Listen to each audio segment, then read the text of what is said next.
Paytm for business ಆಪ್ನಲ್ಲಿ ನಿಮ್ಮ settlement bank ಖಾತೆಯನ್ನು ಹೇಗೆ ಬದಲಾಯಿಸುವುದು ನೋಡೋಣ.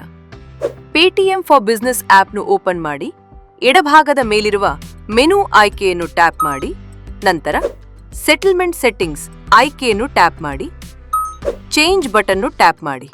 ಪಟ್ಟಿಯಿಂದ ನಿಮ್ಮ ಸೆಟಲ್ಮೆಂಟ್ ಖಾತೆಯನ್ನು ಆಯ್ಕೆ ಮಾಡಿ, ಸ್ಕ್ರೀನ್ ಕೆಳಭಾಗದಲ್ಲಿರುವ ಚೇಂಜ್ ಬಟನ್ ಟ್ಯಾಪ್ ಮಾಡಿ. ನಂತರ ನಿಮಗೆ OTP ಬರುತ್ತದೆ ಅಥವಾ ಹೊಸ ಸೆಟಲ್ಮೆಂಟ್ ಖಾತೆ ಸೇರಿಸಲು ಆಡ್ ನ್ಯೂ ಬ್ಯಾಂಕ್ ಅಕೌಂಟ್ ಮೇಲೆ ಟ್ಯಾಪ್ ಮಾಡಿ. ನಿಮ್ಮ ಬ್ಯಾಂಕ್ ಖಾತೆ ಸಂಖ್ಯೆ ಮತ್ತು IFSC ಕೋಡ್ ನಮೂದಿಸಿ. ನಂತರ ಆಡ್ ಬ್ಯಾಂಕ್ ಖಾತೆ ಆಯ್ಕೆಯನ್ನು ಟ್ಯಾಪ್ ಮಾಡಿ. ನಿಮ್ಮ KYC ವಿವರಗಳು ಹೊಂದಿಕೆಯಾಗಿದ್ದರೆ ಪರಿಶೀಲನೆ ಯಶಸ್ವಿಯಾಗಿದೆ ಎಂಬ ಸಂದೇಶ ಕಾಣಿಸುತ್ತದೆ.